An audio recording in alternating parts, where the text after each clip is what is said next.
अपने next derivation की तरफ।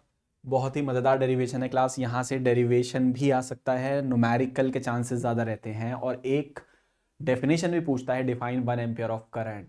तो क्लास ये 1 नंबर में, 3 नंबर में, 5 नंबर में, कहीं पे भी दिख सकता है। Let's start. Force between two infinite long current carrying wire. अब बच्चों हमें 2 infinite long current carrying wire दे रखे होंगे, एक वायर ऐसे दे रखा होगा, एक वायर ऐसे दे रखा होगा, दोनों पैरेलल होंगे, बीच में वैक्यूम होगा, एक में I1 करंट होगा, एक में I2 करंट होगा, और ये दोनों एक दूसरे पे फोर्स लगाएंगे, वो फोर्स हमें फाइंड करना है। ठीक है, बहुत आसान है, इंटरेस्टिंग है, मैं हेल्प करता हूँ। हाँ, इसमें एक चीज़ यूज़ होनी है, पुरानी बात है, मैं बता देता हूँ। फॉर एग्जाम्पल हमारे पास एक करंट कैरिंग वायर हो, सर ठीक है, करंट कितना I, यहाँ से कितनी दूरी R, एक पॉइंट है जिसका नाम P, तो वहाँ मैग्नेटिक फील्ड का फॉर्मूला होगा म्यू नॉट के नीचे 4 पाई I के नीचे R, विच इज 1 + 1 2। एक इन्फिनाइट लॉन्ग वायर की वजह से किसी पॉइंट पर R डिस्टेंस पर जो मैग्नेटिक फील्ड का फॉर्मूला होता है दैट इज म्यू नॉट के नीचे 4 पाई I के नीचे R 2। ठीक है ना, एक तो ये यूज होगा यहाँ पर, इसको ध्यान रखना, पहली बात। दूसरी चीज होगी पुराना पिछला वाला डेरिवेशन, कि अगर किसी करंट कैरिंग वायर को हम मैग्नेटिक फील्ड में रख दें तो it will experience a force and that force is equals to चूहे का बिल, BIL। चलो स्टार्ट करते हैं। अब यहां पर हम लोगों को क्या दे रखा है, यहां पर हमें 2 infinite long current carrying wire दे रखे हैं बच्चों। ये 2 infinite long current carrying wire दे रखे हैं, इनके बीच में कुछ डिस्टेंस दे रखी है, let's say distance is D। Distance क्या मान लेते हैं, D मान लेते हैं। ठीक है क्लास, इंपॉर्टेंट है क्लास बोर्ड के लिए इस बार 2025 के बोर्ड के लिए हाईली इंपॉर्टेंट है, ध्यान से सुनना है। पूरा बताऊंगा, 1 नंबर, 3 नंबर, 5 नंबर, कैसे कैसे फ्रेम होगा। दोनों वायर के बीच में डिस्टेंस D है, यहाँ बीच में वैक्यूम है, वैक्यूम में रखे हुए हैं। ठीक है, इस वाले वायर के अंदर करंट फ्लो कर रहा है I1, इस वाले वायर के अंदर करंट फ्लो कर रहा है I2। दोनों इन्फिनाइट लॉन्ग है। ठीक है सर, बात समझ में आ रही है। इस वायर का नाम रख दिया 1, इस वायर का नाम रख दिया 2, बहुत बढ़िया। इस वाले वायर 1 की वजह से यहाँ पर कुछ फील्ड होगी, बिल्कुल होगी सर। तो यहाँ पर जो फील्ड होगी इस वायर के आसपास, वो कैसी होगी, डॉट क्रॉस। तो देखो I की तरफ हाथ है, R की तरफ उंगलियों को मोड़ दो, तो अंगूठा अंदर की तरफ आ रहा है, तो मैग्नेटिक फील्ड डॉट वाली होगी, क्रॉस वाली। तो बच्चों बोल रहे हो कितनी, क्रॉस वाली। तो यहां पर एक चीज, और दूसरी चीज, अंगूठे को रख लो करंट की डायरेक्शन में, देखो डॉट क्रॉस क्रॉस। तो इसका मतलब यहां पर जो फील्ड होगी वो अपनी क्रॉस वाली होगी। सर ठीक है, ये क्रॉस वाली फील्ड आ गई। मैग्नेटिक फील्ड B किसने निकाली, 1 ने। तो अगर मैं पूछूं magnetic field due to wire 1, तो मैग्नेटिक फील्ड अगर हम निकालें बिकॉज ऑफ वायर 1, तो यहाँ पे हम लिखें अगर मैग्नेटिक फील्ड को हम फाइंड कर रहे हैं किसकी वजह से, वायर 1 की वजह से, तो बहुत इजी है। तो B1 कितना आएगा, दैट इज म्यू नॉट के नीचे 4 पाई, म्यू नॉट के नीचे 4 पाई। करंट कितना है उसमें, I1, करंट कितना है इसमें, I1, और ये डिस्टेंस कितनी है D, डिस्टेंस कितनी है D, 1 + 1 2, 2 से मल्टीप्लाई होता है, ये फॉर्मूला हो गया। म्यू नॉट के नीचे 4 पाई I1D 2। सर ये 2 से 2 क्यों, 4 को क्यों नहीं कैंसिल कर रहा है, भाई देखो हर टीचर का अपना एक तरीका होता है। मैंने अपने एक्सपीरियंस से सीखा है, मैं हमेशा म्यू नॉट अपॉन 4 पाई को बचा के रखता हूँ। क्यों, क्योंकि न्यूमेरिकल में हेल्प करता है, 10⁻⁻7 वैल्यू मुझे ऑलरेडी मालूम है। ठीक है, तो मैं जो फॉर्मूला याद रखता हूँ मैं इसी फॉर्मेट में याद रखता हूँ। तुम भी ऐसे याद रखो, म्यू नॉट के नीचे 4 पाई I1D, D is the distance, और 2 से मल्टीप्लाई कर लेंगे। अब यहाँ पर ये हमारे पास मैग्नेटिक फील्ड आ गई, बहुत बढ़िया sir, this is equation number 1। अब यहाँ पर ध्यान से देखो, ये मैग्नेटिक फील्ड है, बिल्कुल सर, ये किस वायर ने बनाई, पहले वाले वायर ने, और इस मैग्नेटिक फील्ड के अंदर ये वाला करंट कैरिंग वायर रखा हुआ है, यानी a current carrying wire is placed in a magnetic field. एक current carrying wire magnetic field में रखा है, तो it will experience a force. तो फोर्स कितना लगेगा ऑन वायर 2, तो हम बोलेंगे फोर्स ऑन वायर 2।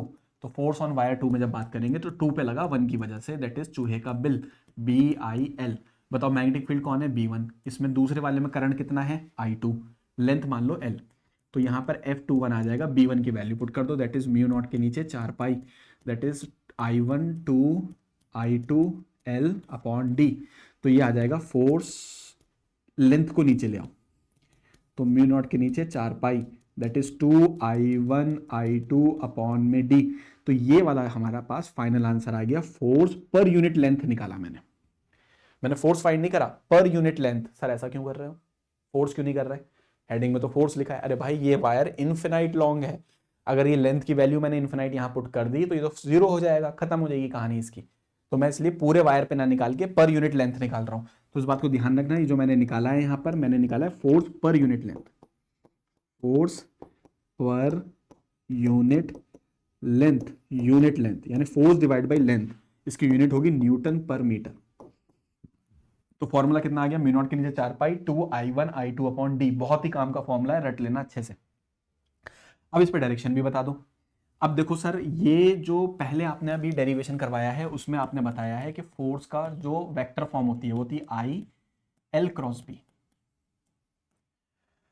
तो यहां पर हम राइट हैंड को रखेंगे in the direction of current, उंगलियों को घुमाएंगे in the direction of B, अंगूठा will tell you direction of force. तो यहां पर देखो करंट किधर है, ऊपर, करंट किधर है ऊपर, मैग्नेटिक फील्ड किधर है अंदर, आई क्रॉस बी। तो फोर्स किधर लग रहा है, देखो मेरी तरफ लग रहा है ना। तो मैं ऐसा नहीं लग रहा कि ये वाला वायर इस वाले वायर को खींच रहा है अपनी तरफ।